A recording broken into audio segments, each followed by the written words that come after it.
Écoutez, j'ai appris par un communiqué belga d'ailleurs qu'une motion de défiance constructive était déposée à l'encontre d'un bourgmestre, en l'occurrence d'un bourgmestre assez connu puisqu'il s'agit de Michel Dardenne.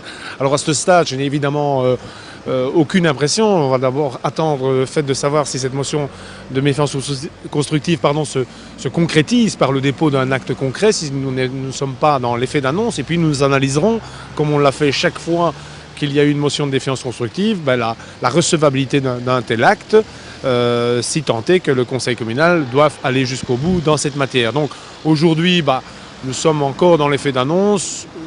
Je vais prendre le temps d'analyser sereinement la situation, éventuellement en parler avec les protagonistes pour voir quel est le fond de ce dossier. Je n'ai ni d'avis ni dans un sens ni dans l'autre.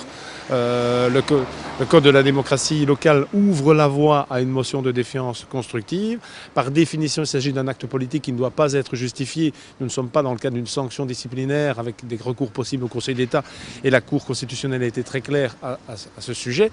Maintenant, je pense qu'il appartient à un ministre wallon des pouvoirs locaux d'assurer la stabilité de la gestion communale sur son territoire, et donc il n'est pas exclu que je rencontre, comme je l'ai fait dans d'autres cas, et nonobstant la qualité des protagonistes dans ce dossier, il n'est pas exclu que je puisse rencontrer les parties afin d'essayer de tenter d'apaiser la situation.